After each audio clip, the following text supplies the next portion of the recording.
Okay, cinema ತಾರೆಯರು ಸೇರಿದಂತೆ ಬಹುತೇಕರು ಇವತ್ತು ಅಂತಿಮ ವಿಧಿವಿಧಾನವನ್ನು ನೆರವೇರಿಸುವಂತಹ ಜಾಗದಲ್ಲಿ ಉಪಸ್ಥಿತರಿದ್ದಾರೆ. ಮಗದೊಂದು ಭಾಗದಲ್ಲಿ ದಶವರ ಗ್ರಾಮದಲ್ಲಿ ಅವರ ನಿವಾಸದಿಂದ, ಅವರ ತವರು ನಿವಾಸದಿಂದ ತೋಟದ ಸ್ಥಳಕ್ಕೆ ತೆಗೆದುಕೊಂಡು ಬರಲಾಗ್ತಾ ಇರುವಂತಹ ಮಗದೊಂದು ದೃಶ್ಯ. ಇದೆಲ್ಲವನ್ನು ಕೂಡ ತಮ್ಮ ಪುತ್ರ ನೆರವೇರಿಸ್ತಾ ಇದ್ದಾರೆ. ಅವರ ಪುತ್ರಿ ಇಲ್ಲಿ ವೇಟ್ ಮಾಡ್ತಾ ಇದ್ದಾರೆ. ಎಲ್ಲ ಕ್ರಿಯೆಗಳನ್ನು ಪೂರ್ಣಗೊಳಿಸಲಿಕ್ಕೆ ಬಹಳ ದುಃಖಿತರಾಗಿದ್ದಾರೆ. ತಾಯಿ ಕಳ್ಕೊಂಡಿರುವಂತಹ ಕೊರಗು ನೋವು ಅವರ ಪುತ್ರ ಮತ್ತು ಪುತ್ರಿ ಇಬ್ಬರನ್ನು ಕೂಡ ಬಾಧಿಸ್ತಾ ಇದೆ.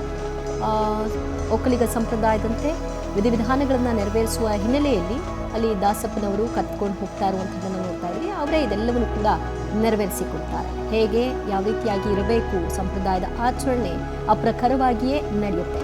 ಅವರ ತಾಯಿಯ ಸಮಾಧಿಯ ಪಕ್ಕದಲ್ಲೇ ಇವತ್ತು ಅಂತ್ಯಕ್ರಿಯೆಯನ್ನು ನೆರವೇರಿಸ್ತಾ ಇದ್ದಾರೆ. ಅದಕ್ಕೂ ಕೂಡ ಅವರ ಪುತ್ರ ಗೌತಮ್ ಕಾರಣವನ್ನು ತಿಳಿಸಿದರು. ಇಲ್ಲಿನ ಪ್ರಕಾರವಾಗಿ ತಂದೆಯ ಸಮಾಧಿಯ ಪಕ್ಕ ಮಾಡಬೇಕಾಗಿತ್ತು, ಆದರೆ ಅಲ್ಲೆಲ್ಲ ಈಗ ಅಪಾರ್ಟ್ಮೆಂಟ್ಗಳು ತಲೆ ಎತ್ತಿದೆ, ಅಲ್ಲಿ ಸಾಧ್ಯ ಆಗಲ್ಲ, ಲೇಔಟ್ಗಳಾಗಿದೆ, ಅಲ್ಲಿ ಮಾಡ್ಲಿಕ್ಕೆ ಆಗಲ್ಲ ಅಂತ ನಾವು ಈ ತೀರ್ಮಾನಕ್ಕೆ ಬಂದಿದ್ದೀವಿ.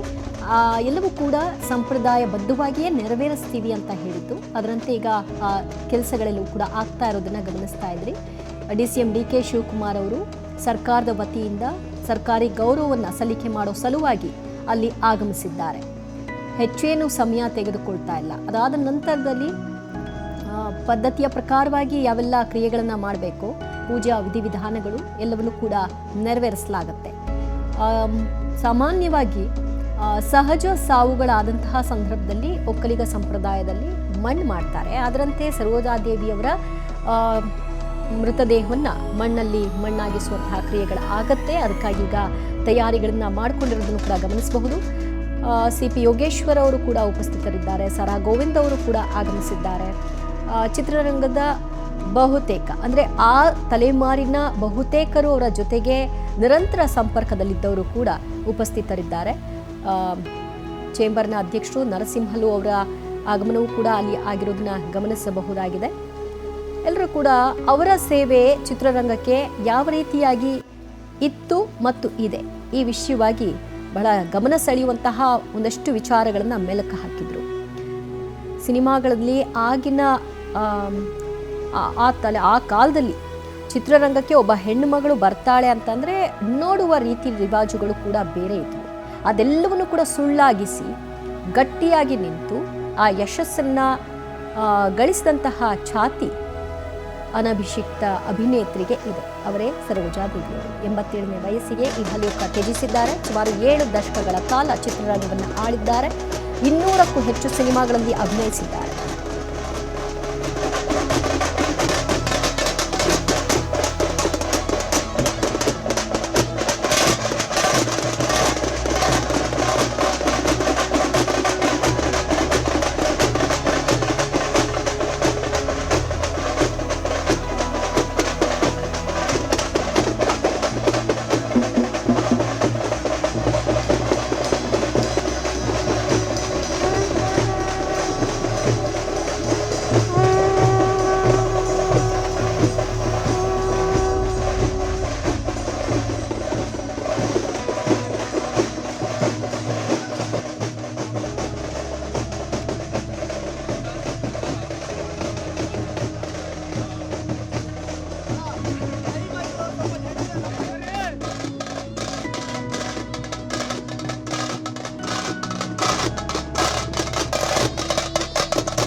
ಒಂದೊಂದು ಸಂಪ್ರದಾಯದಲ್ಲೂ ಒಂದೊಂದು ರೀತಿಯ ಅಂತಿಮ ಕ್ರಿಯೆಗಳನ್ನು ನೆರವೇರಿಸಲಾಗುತ್ತೆ.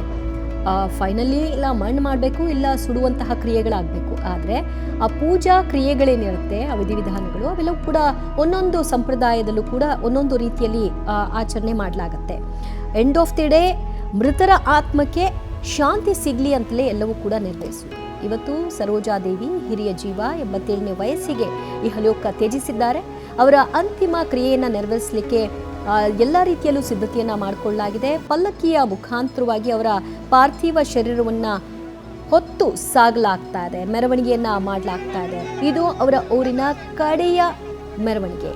ಅವರಿಗೆ ಅವರ ಪಾರ್ಥಿವ ಶರೀರಕ್ಕೆ ಧ್ವಜವನ್ನು ಹೊದಿಸಲಾಗಿದೆ. ಕಾರಣ ಆಕೆ ಕನ್ನಡ ಚಿತ್ರರಂಗಕ್ಕೆ ಮಾಡಿದಂತಹ ಸಾಧನೆ ಅಷ್ಟಿಷ್ಟಲ್ಲ ಮತ್ತು ಆಕೆಗೆ ಪದ್ಮಶ್ರೀ ಪದ್ಮಭೂಷಣ ಪ್ರಶಸ್ತಿಯೂ ಸಂದಿರುವ ಕಾರಣದಿಂದಾಗಿ ಸರ್ಕಾರ ಅವರಿಗೆ ಸರ್ಕಾರಿ ಗೌರವವನ್ನು ಕೊಡೋ ಮೂಲಕವಾಗಿ ಅಂತಿಮವಾಗಿ ವಿದಾಯವನ್ನು ಹೇಳುವಂಥ ಪ್ರಕ್ರಿಯೆಗಳಾಗುತ್ತೆ.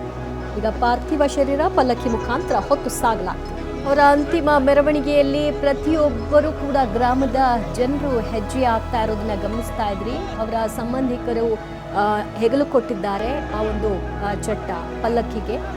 ಅಲ್ಲಿಂದ ತೆಗೆದುಕೊಂಡು ಹೋಗಲಾಗ್ತಾ ಇದೆ ತೋಟದ ಸ್ಥಳಕ್ಕೆ. ಅಲ್ಲಿ ಈಗ ಪಾರ್ಥಿವ ಶರೀರವನ್ನು ಇಳಿಸ್ತಾರೆ, ಆ ಒಂದು ಪಲ್ಲಕ್ಕಿಯನ್ನು ಇಳಿಸಲಾಗುತ್ತೆ. ಅದಾದ ನಂತರದಲ್ಲಿ ಹಿಂಭಾಗ ಮುಂಭಾಗ ತಿರುಗ್ತಾರೆ. ಹಿಂದೆ ಹೆಗಲು ಕೊಟ್ಟವರು ಮತ್ತೆ ಮುಂದೆ ಬಂದು ಹೆಗಲು ಕೊಡ್ತಾರೆ. ಅದಾದ ನಂತರದಲ್ಲಿ ಮುಂದೆ ಹೆಗಲು ಕೊಟ್ಟವರು ಹಿಂದೆ ಹೋಗಿ ಹೆಗಲು ಕೊಡ್ತಾರೆ. ಸೊ ಯಾರು ಈ ಹೆಗಲು ಕೊಡ್ತಾರೆ ಅವರ ಅಳಿಯ ಆಗಿರ್ತಾರೆ, ಇಲ್ಲ ಅವರ ಮಕ್ಕಳಾಗಿರ್ತಾರೆ, ಇಲ್ಲ ತೀರಾ ಆಪ್ತ ಬಳಗ ಅಣ್ಣ ತಮ್ಮಂದಿರು ಅವ್ರಿಗೂ. ಸೊ ಈಗ ಪಲ್ಲಕ್ಕಿಯನ್ನ ಕೆಳಗಿಳಿಸಿದ್ರು, ಈಗ ಮತ್ತೆ ಮೇಲೆ ಕೆತ್ಕೊಂಡಿದ್ದಾರೆ. ಅದು ಕೂಡ ಒಂದು ಆಚರಣೆಯ ಭಾಗ. ಒಂದಷ್ಟು ದೂರ ತೆಗೆದು ಸಾಗಿದ ನಂತರದಲ್ಲಿ ಕೆಳಕ್ಕಿಳಿಸ್ತಾರೆ. ಅದಾದ ನಂತರದಲ್ಲಿ ಮತ್ತೆ ತೆಗೆದುಕೊಂಡು ಹೋಗ್ಲಾಗತ್ತೆ. ಈಗ ತೋಟದ ಜಾಗ ಏನಿದೆ ಆ ಸಮೀಪಕ್ಕೆ ಈಗಾಗಲೇ ಬಂದಾಗಿದೆ. ಅಂತಿಮ ವಿಧಿವಿಧಾನಗಳನ್ನ ಇಲ್ಲಿ ಆರಂಭ ಮಾಡ್ತಾರೆ. ಇಲ್ಲಿಯವರೆಗೂ ಕೂಡ ಅವರ ಮನೆಯ ಮುಂಭಾಗ ಇರಿಸಿದ್ದು, ಅಲ್ಲಿ ಆರಂಭಿಕ ಪೂಜೆಯನ್ನ ಮಾಡಿದ್ದು, ಅಲ್ಲಿಂದ ಬೀಳ್ಕೊಟ್ರು. ಆಮೇಲೆ ಮತ್ತೆ ಪಲ್ಲಕ್ಕಿಯಲ್ಲಿ ಕೂರಿಸಿದ್ರು. ಅವರ ಪಾರ್ಥಿವ ಶರೀರವನ್ನು ಮಲಗಿಸಲಾಯಿತು. ಈಗ ತೆಗೆದುಕೊಂಡು ಹೋಗ್ತಾ ಇದ್ದಾರೆ.